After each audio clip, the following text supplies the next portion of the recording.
हाँ यार, मैं अपनी ससुराल में बिल्कुल ठीक हूँ। मस्त जिंदगी कट रही है मेरी नदी के किनारे। अच्छा, मुझे अभी बोटिंग करने के लिए जाना है, बाद में बात करती हूँ। उदास निकिता अपने दोस्तों से बातें करके फोन रख देती है। अपने दोस्त के साथ के कुछ लम्हे याद करती है। तुम्हारा सपना पूरा हो या ना हो, पर मेरा सपना तो पूरा हुआ। मेरी शादी नदी के किनारे हो रही है। तुम सोचो, मैं सुबह जल्दी उठकर नदी का नजारा देखूंगी।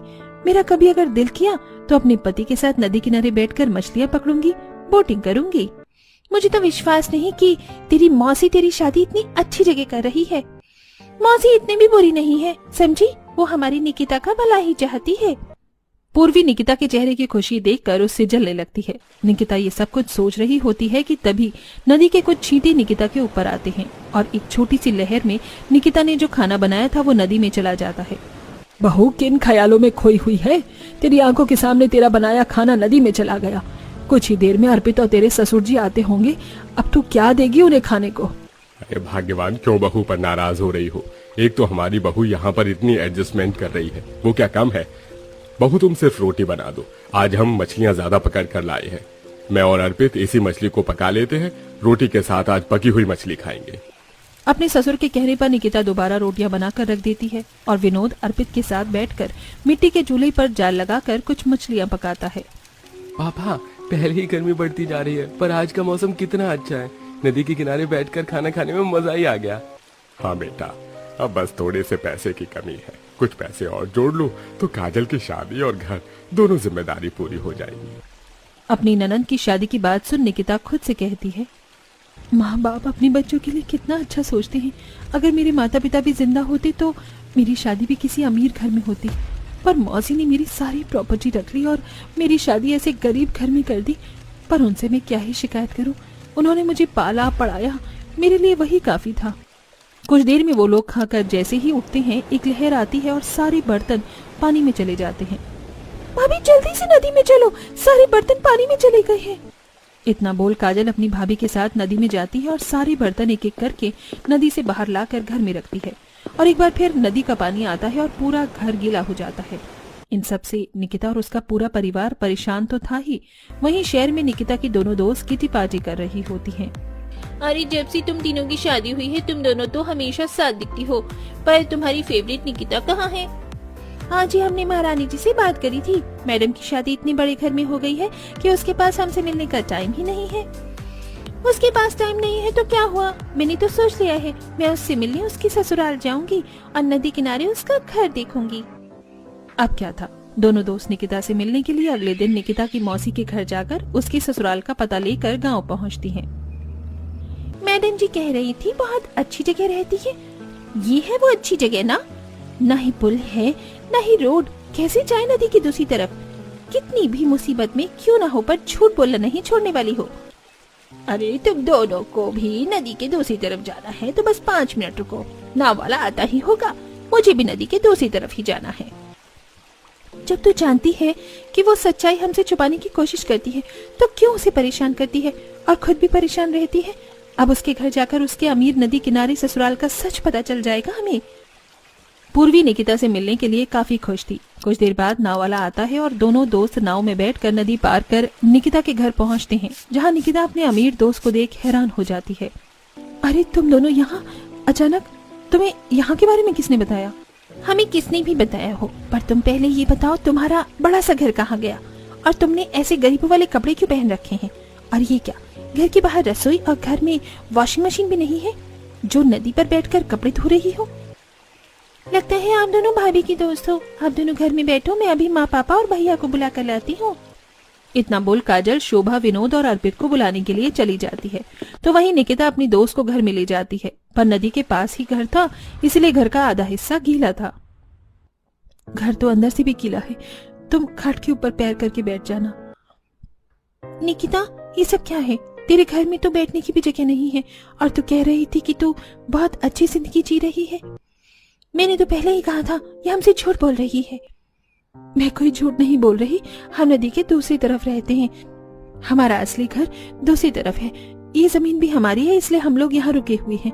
बहुत जल्द मेरी ननद की शादी है और हमने कुछ पैसे जोड़े हैं, ताकि यहाँ घर बना सके।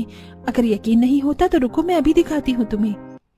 अपनी गरीबी छुपाने के लिए निकिता बिस्तर के नीचे से कुछ पैसे निकालकर अपनी दोस्तों को दिखाती है, जिसके बाद पूजा का मुंह बंद हो जाता है। कुछ देर में शोभा अपने परिवार के साथ हाथों में मिठाई, समोसे आदि लेकर आती है और काजल घर के बाहर बैठकर मेहमानों के लिए चाय बनाती है। अब तो तुम्हें विश्वास हो गया कि निकिता झूठ नहीं बोल रही। भला गरीबों के पास इतने पैसे कहाँ से आएंगे? पूजा पूर्वी की किसी भी बात का जवाब नहीं देती और नाश्ता करके वहां से जाने लगती है। तब पानी की लहर उठती है जिसमें दोनों ही दोस्त गीली हो जाती हैं। अरे बेटा, तुम दोनों तो गीली हो गई, अब एक रात यहीं रुक जाओ। नहीं आंटी, हम तो बस यहाँ निकिता से मिलने आए थे। हम निकिता के कपड़े पहन के यहाँ से चले जाएंगे, घर जाना बहुत जरूरी है। सुनिए जी, बहू के तो सारे कपड़े फट गए हैं और हम घर बनाने के लिए एक एक पैसा जोड़ रहे हैं। खाली हाथ मेहमानों को कैसे यहाँ से जाने दें? पैसे उधार लेकर अच्छे से स्वागत तो कर दिया, पर ये लोग क्या सोचेंगे कि निकिता के ससुराल वाले कितने करीब हैं। पूजा शोभा की सारी बातें सुन लेती है और उसे पूरा विश्वास हो जाता है कि उसकी दोस्त की शादी गरीब घर में हुई है और इसीलिए कपड़े बदलने के बहाने जब पूजा घर में जाती है तो वो निकिता के घर में रखी सारे पैसे चोरी कर लेती है। कुछ देर में वो दोनों दोस्त नाव में बैठकर शहर के लिए रवाना हो जाती हैं। अगले दिन, बहू, मैंने आज मिस्त्री को बुलाया था। उसने एडवांस में 50,000 रुपए मांगे हैं। तुम घर से कुछ पैसे ले आओ। विनोद के कहने पर निकिता घर में पैसे लेने जाती है और घर में पैसे न देख परेशान हो जाती है। और जब इस बारे में घर वालों को पता चलता है तो विनोद को हार्ट अटैक आ जाता है। अजय, ये आपको क्या हो गया? निकिता, तुम इतनी बड़ी लापरवाही कैसे कर सकती हो? पैसे कहाँ जा सकते हैं? अगर आज पापा को कुछ हुआ तो मैं तुम्हें कभी माफ नहीं करूंगा। यहाँ तो कोई हॉस्पिटल भी नहीं है। काजल, तू जल्दी से नाव वाले को बुला। नाव वाले के आते ही अर्पित विनोद को शोभा के साथ हॉस्पिटल ले जाता है। तो वहीं दूसरी ओर पूजा पूर्वी को पैसे दिखाते हुए कहती है, उस गरीब के पैसे लेकर आई हूँ मैं। अब देखना कैसे वो खुद फोन करके अपनी गरीबी का सच बताती है। बहुत झूठ बोल लिया उसने, अब उसे सच बोलना ही होगा। पूजा, हम निकिता के दोस्त है, ना कि उसके दुश्मन। ऐसे ही उसकी मौसी ने उसके साथ इतना गलत किया। अगर वो अपनी गरीबी हमसे छुपा रही है तो इसमें क्या गलत है? तू भी तो बहुत सी चीज छुपाती है। तूने ये सही नहीं किया, तो अभी मेरे साथ चल और ये पैसे उसे वापस दे। अगर तूने ये पैसे उसे वापस नहीं दिए और उससे माफी नहीं मांगी तो मैं तेरे खिलाफ चोरी की रिपोर्ट लिखवाऊंगी। पुलिस का नाम सुनकर पूजा डर जाती है और पूर्वी के साथ वापस निकिता के घर आती है, जहां तूफान में निकिता का घर टूट चुका था। और जब विनोद के बारे में पूजा और पूर्वी को पता चलता है तो पूजा को अपनी गलती का एहसास होता है। निकिता, मुझे माफ कर दे। मैं नहीं चाहती थी कि मेरी वजह से तेरे घर वालों पर मुसीबत आए। मैंने तो बस ये पैसे इसलिए चोरी करे ताकि तू सच बोले, ताकि हम तेरी मदद कर सके। अगर तू मुझे सच बताती तो मैं और पूर्वी तेरी मदद करती, पर तूने कभी हमारी मदद नहीं ली, सब अकेले सहती रही। मुझे माफ कर दे, आज मेरी वजह से ये सब कुछ हुआ है। बेटा, तुमने जो किया जिस भी वजह से किया, पर हम पर तो दुखों का पहाड़ टूट गया ना। आंटी, आप रोना बंद कीजिए। अगर हमारी वजह से अंकल जी की तबीयत खराब हुई है तो उन्हें ठीक भी हम ही करेंगे। हम उनका शहर में इलाज करवाएंगे। पूर्वी और पूजा अपनी गलती सुधारने के लिए वो पैसे निकिता को वापस दे देती हैं और विनोद को शहर ले जाकर इलाज करवाती हैं। क्योंकि पूर्वी का पति इंजीनियर था, इसीलिए वो अपने पति से बात करके उनके गाँव में उस नदी पर एक पुल भी बनवाती है। मैं आप दोनों का कैसे धन्यवाद करूं? आपकी वजह से आज मेरे पापा बिल्कुल ठीक है और हमारे गांव में जो काम सालों से अटका था वो आज पूरा हो गया। नदी पर पुल बन गया। आप दोनों निकिता की दोस्त नहीं, फरिश्ता बनकर आई हैं। आप तो धन्यवाद कहकर मुझे शर्मिंदा कर रही हैं। अभी तो मुझे आप लोगों का नदी किनारे मजबूत घर बनाना है ताकि आपको कोई परेशानी न हो। मुझे अपनी गलती सुधारनी है। इस तरह पूजा अपनी गलती सुधारने के लिए नदी किनारे निकिता का एक मजबूत मकान बनवाती है और घर बनने के बाद विनोद काजल की शादी करता है, वो भी बिना किसी परेशानी के। अरे भाई, इस गर्मी के मौसम में तो घर से बाहर निकलने का मन ही नहीं करता। मेरा यार, अगर तुझे छोले भटूरे ही खाने थे तो हम घर ऑर्डर करके मंगवा लेते ना। तू सही कह रहा है। हम तो बेफालतू में इस ढाबे पर आए, ना कूलर है ना पंखा, ऊपर से ये गर्मी देख। भाई जरा देख तो मेरी शर्ट कैसे भीग गई। रहने देते हैं, घर जाकर कुछ खा लेंगे। बिना पंखे कूलर के वो दोनों ग्राहक परेशान होकर ढाबे से जाने लगते हैं, जिसे देख, अरे भाई साहब, आप लोग कहाँ जा रहे हैं? आपने छोले भटूरे को ऑर्डर दिया था। अरे रहने दीजिए बहन जी, आपके इस ढाबे पर कूलर पंखा कुछ भी है नहीं। गर्मी से जान निकली जा रही है। इतनी गर्मी में बैठकर छोले भटूरे नहीं खा पाएंगे हम। इतना कहकर दोनों ग्राहक वहां से चले जाते हैं, जिसे देख सोनम को बिल्कुल भी अच्छा नहीं लगता। ऐसे ही थोड़ी देर बीतती है, कुछ ग्राहक आते हैं और खाने का ऑर्डर देते हैं। सुनीता, जरा जल्दी जल्दी हाथ चलाओ, ऑर्डर दिए हुए आधा घंटा हो गया और अभी तक हमने एक चीज तैयार नहीं की। ग्राहक गुस्से में वापस न चले जाएं। क्या करूं राशि, सिलबट्टे पर मसाला पीसने में थोड़ा वक्त लगेगा ही। कोई जरूरत नहीं है मसाला पीसने की। ग्राहक गुस्सा होकर चले गए। कह रहे थे कि इतनी देर में तो वो किसी अच्छे होटल में 2 से 3 बार खाना ऑर्डर करके मंगवा कर खा भी लेते। सारी गलती हमारी है। एक तो बिना पंखे कूलर के हमारे ढाबे में लोग गर्मी से परेशान हो जाते हैं और दूसरा बिना मिक्सर वगैरह के हमें खाना बनाने में भी काफी समय लगता है। सर्दियों के समय जब हमने अपना ये छोटा सा ढाबा खोला था तो कितना अच्छा चलता था ना, लेकिन जैसे जैसे गर्मियां शुरू हुई हैं वैसे वैसे ग्राहक आने कम हो गए हैं। हमारा ढाबा खुल जाने की वजह से हमारे पतियों ने भी अपना काम छोड़ दिया था, लेकिन अब देखो ना तो ढाबा चल रहा है ना उन्हें कोई अच्छी जगह नौकरी मिल रही है। अब क्या ही कर सकते हैं। मुझे नहीं लगता कि अब कोई ग्राहक आने वाला। चलो ढाबा बंद करके घर चलते हैं। 5 बहुएं उदास होकर ढाबा बंद करती हैं और वापस अपने घर आ जाती हैं। वहीं थोड़ी देर में उनके पति भी अपनी दिहाड़ी वाले काम से घर आते हैं। लगता है आज भी ढाबे पर ग्राहक नहीं आए। ऐसा कब तक चलता रहेगा? हम लोगों की भी किसी अच्छी जगह नौकरी नहीं लग रही है।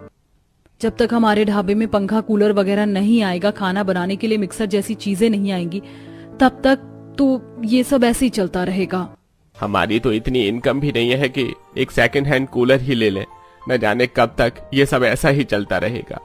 सभी लोग आपस में बात कर ही रहे होते हैं कि तभी एक पोस्टमैन उनके घर के बाहर आता है और आवाज लगाता है। सोनम बाहर आती है। पोस्टमैन सोनम को एक चिट्ठी देता है जिसे पढ़ उसे पता चलता है कि उसकी मौसी की तबीयत काफी ज्यादा खराब है। मेरी मौसी की तबीयत काफी ज्यादा खराब है, फौरन गांव बुलाया है। तो फिर तो तुम्हें सुबह ही गांव के लिए निकलना पड़ेगा और हमारे घर के पास जो रेलवे स्टेशन है वहां से हर रोज सुबह 6 बजे गांव जाने के लिए ट्रेन निकलती है। सुबह 6 बजे की ट्रेन पकड़कर वो अपने गांव पहुंच जाती है और अपनी बीमार मौसी से मिलने के बाद अपने घर आती है। सोनम जैसे ही अपनी रसोई में जाती है तो देखती है कि उसकी रसोई में एक मिट्टी का फ्रिज है। ये देख, क्या ये फ्रिज सच में मिट्टी का बना है? लेकिन हमारे घर में ये क्या कर रहा है? और ये मिट्टी का फ्रिज यहाँ आया कहाँ से?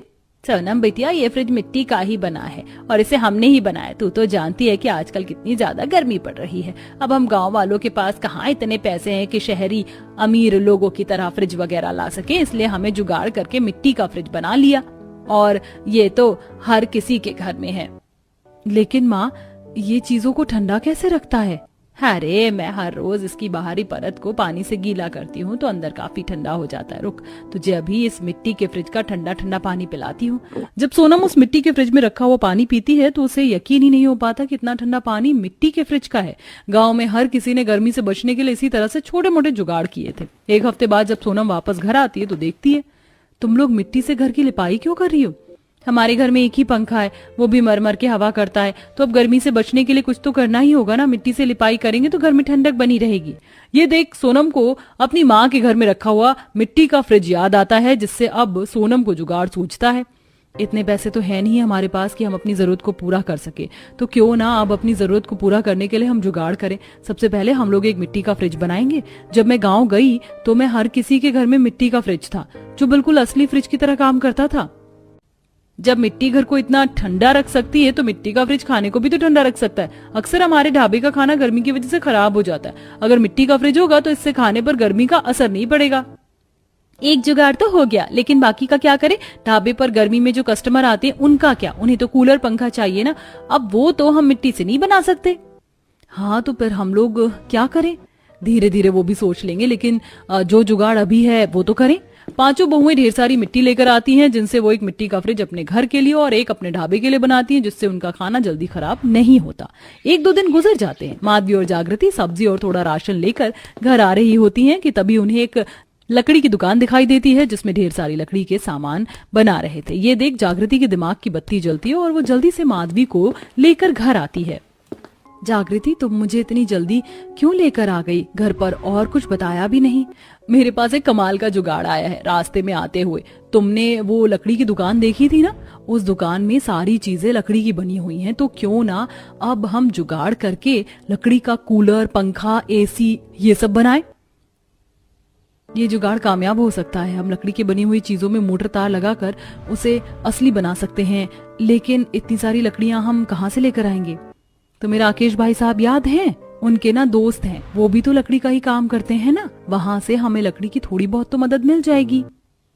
थोड़ी बहुत लकड़ियां राजेश और थोड़ी बहुत जंगल से लकड़ियां मिलने के बाद अब सभी बहुएं उन लकड़ियों को आरी की मदद से काटना शुरू करती हैं और सबसे पहले एक लकड़ी का कूलर बनाते हैं। मेरे ख्याल से हमें थोड़ा और बड़ा कूलर बनाना चाहिए, क्योंकि इतना छोटा कूलर तो सिर्फ आधे ढाबे में ही हवा करेगा, सभी ग्राहकों तक हवा पहुंचनी चाहिए। सही कहा तुमने, थोड़ा और बड़ा कूलर बनाते हैं। देखो मैंने एक छोटा सा टेबल फैन भी बना लिया है। चूल्हे पर खाना बनाते हुए हमें भी तो गर्मी लगती है कि टेबल फैन होगा तो थोड़ी बहुत गर्मी से राहत मिल जाएगी। एक हफ्ते की दिन रात लगाकर मेहनत के बाद आखिरकार पांचों बहुओं का जुगाड़ तरीके से तैयार किया हुआ बड़ा सा कूलर, टेबल फैन और आखिर में एक छोटा एसी भी बन जाता है। तो वहीं अब उनके पति कबाड़ी की दुकान से वायर, छोटी छोटी मशीन, बैटरी वगैरह लेकर आते हैं। तुम लोगों का तो काम हो गया, बाकी का काम अब हम लोग करेंगे। पांचों बहू के जुगाड़ तरीके से तैयार किए हुए उन सभी सामानों में उनके पति छोटी छोटी मशीन, तार, बैटरी वगैरह लगा देते हैं। जुगाड़ से तैयार किया हुआ कूलर पंखा एक बिल्कुल असली कूलर पंखे एसी की तरह चलने लगता है, जिससे सभी काफी खुश होते हैं। और अगले दिन सभी बहुएं और उनके पति उन सभी को अपने ढाबे में लगा देते हैं, जिससे अब धीरे धीरे ग्राहक ढाबे में आना शुरू करते हैं। थैंक गॉड हमें ये ढाबा मिल गया, वरना इतनी गर्मी में तो सारा मेकअप ही उतर जाता। एक चीज नोटिस की, ये कूलर और एसी सब कुछ लकड़ी का बना हुआ है। इससे पहले मैंने कभी लकड़ी का कूलर एसी नहीं देखा। ये इन लोगों ने खुद ही बनाया है, कितना यूनिक है ना। चलो इसकी फोटो क्लिक करके सोशल मीडिया पर पोस्ट करते हैं। दोपहर में धूप में घूमने वाले भी लोग ढाबे के अंदर आ जाते हैं, जिससे उन पांचों बहू की इनकम अब पहले से भी ज्यादा होने लगती है। देखा हमारे छोटे छोटे जुगाड़ से कितना सब कुछ बदल गया। अपने जुगाड़ से हमने इतने सारे इलेक्ट्रॉनिक प्रोडक्ट बना लिए, कूलर, पंखा, एसी, फ्रिज, सब कुछ जो करने में हर किसी की जरूरत होती है। ठीक है, लेकिन मिक्सर ग्राइंडर का क्या? पता है सिलबट्टे पर मसाला पीसते पीसते मेरे हाथ भी घिस गए।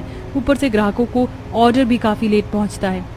जब हमने लकड़ी मिट्टी से इतने जुगाड़ कर लिए तो अब स्टील लोहे से भी जुगाड़ करके मिक्सर तो बना ही लेंगे। अब तो ये हमारे दाएं हाथ का खेल है।